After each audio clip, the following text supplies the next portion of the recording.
আমার মানে ভাইটো মানে কৈ গেছে যে মই হস্পিটেলত যাম। যাওয়ার পিছত 21 তারিখে গেছে। যাওয়ার পিছত মানে ফোনটো কৰি আছিল। ক'ত গৈছিল? ঘৰত কৰি আছিল ফোন। ক'ত গৈছিল? চেন্নাই গেছিল। Chennai Apollo hospital.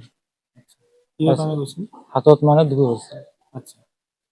যাই মানে কল কৰি আছিল। কল কৰি থাকোঁতে মানে 2 তাৰিখেও ফোন কৰিছিল। ফোন কৰি মানে মোৰ মাৰ লগত কথা কৈছে। কথা হোৱাৰ পিছত 3 তাৰিখে আৰু ফোন কৰিছে, মানে 20 বাৰ মান ফোন কৰিছে। ফোন কৰি ফোন তোলা নাই। তাৰপিছতো ফোন কৰি কৈছে তোৰ ল'ৰা মোৰ কব্জত আছে। চুলি হাতে লাগিব নাই কোনে কৈছে। কৈছিল?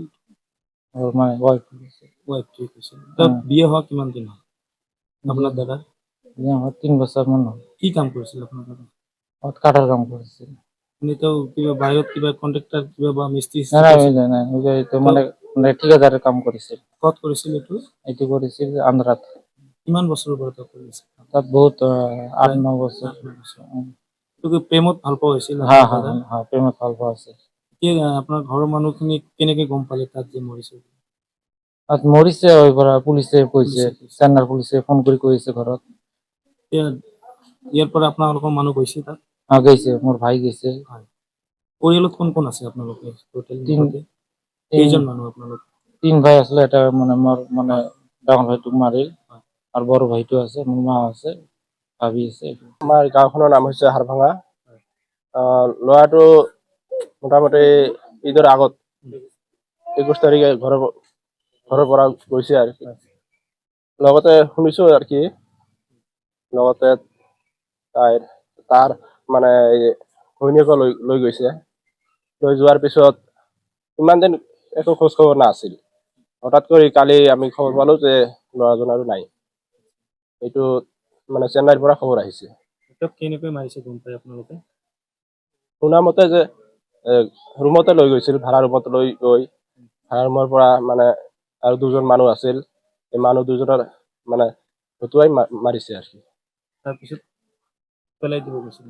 পেলাই দিব গৈছে নে কিবা কৰিব গৈছে, প্লেটফৰ্মত লাছটো পাইছে। এতিয়া ক'ব নোৱাৰো। এতিয়া আপোনালোকৰ মানুহ গৈছে তাত চেন্নাইত গৈছে। ল'ৰাটোৰ ডাঙৰ দাদা এজনে গৈছে। ঘৰত কোন কোন আছিল গম পাই? এনে গাঁৱত কেনেকুৱা ধৰণৰ আছিল ল'ৰাজন? ল'ৰাজন ভাল মনৰ মানুহ আছিল। ল'ৰাজনৰ বেলেগৰ লগত কোনো ধৰণৰ বেয়া কিবা কাজিয়া মানে তেনেকুৱা কিবা বেয়া মানে কি নাছিল, বেয়া অভ্যাস নাছিল। বয়স কিমান? বয়স 30-32 মান হ'ব। আপোনালোকে মানে কি বিচাৰে?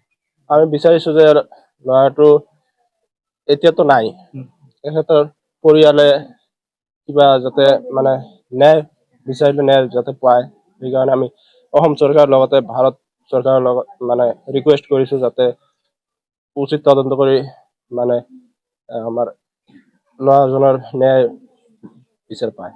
সেইকাৰণে আমি ডেড বডি শুনাৰ মতে আনিব, এবাৰ কৈছে যে আনিব বুলি কৈছে, এতিয়া কৈ আছে যে আনতে মানে খৰচা বেছি হ'ব, সেইকাৰণে মানে নানা বুলি কৈছে।